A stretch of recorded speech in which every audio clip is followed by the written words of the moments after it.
মানুষের সংকট তো থেমে নাই। আপনি একটা জিনিস লক্ষ্য করেছেন কি, যে গত 15 বছরে, বিশেষভাবে গত 10 বছরে আমি বলবো যে আমি নিজে একজন রাজনৈতিক কর্মী এবং দীর্ঘদিনের রাজনৈতিক কর্মী, প্রায় 34 বছর ধরে একটানা রাজনৈতিক কর্মী হিসেবে কাজ করছি। আমি ছাত্র জীবন থেকে দেখে এসেছি, ইভেন সরকারি দলের লোকেরাও তাদের শ্রমিক সংগঠন যখন দাবি দেওয়া তোলে তারা আন্দোলনই করে।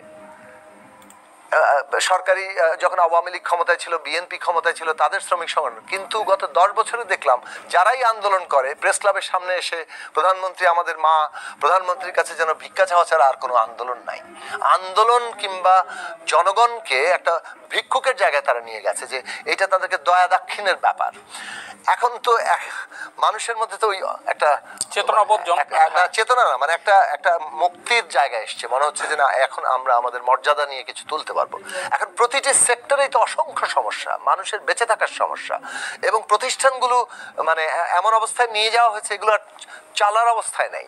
ফলে আমি মনে করি যে যারা দাবি তুলছেন তাদের দাবিগুলো যে একেবারে অন্যায্য তা না, এবং এই দাবিগুলোর মধ্যে অনেকগুলো আছে একেবারে রুটিরুজির দাবি, তাদের বেঁচে থাকার দাবি, অনেকগুলো আছে প্রাতিষ্ঠানিক সংস্কারের বিষয়। এখন এগুলোকে গুরুত্বের সাথে এঙ্গেজ করা, বিবেচনা করা এই সরকারের একটা অবশ্যই কাজ, কেননা তাকে তো প্রতিষ্ঠানগুলোকে আবার কার্যকর করে তুলতে হবে। এখন সবাই প্রতিদিন সমাবেশ করে এসে মানে রাস্তা ব্লক করবেন কিনা সেইটা তো যার, এটা তো স্বাধীনতা এবং বিবেচনার প্রশ্ন।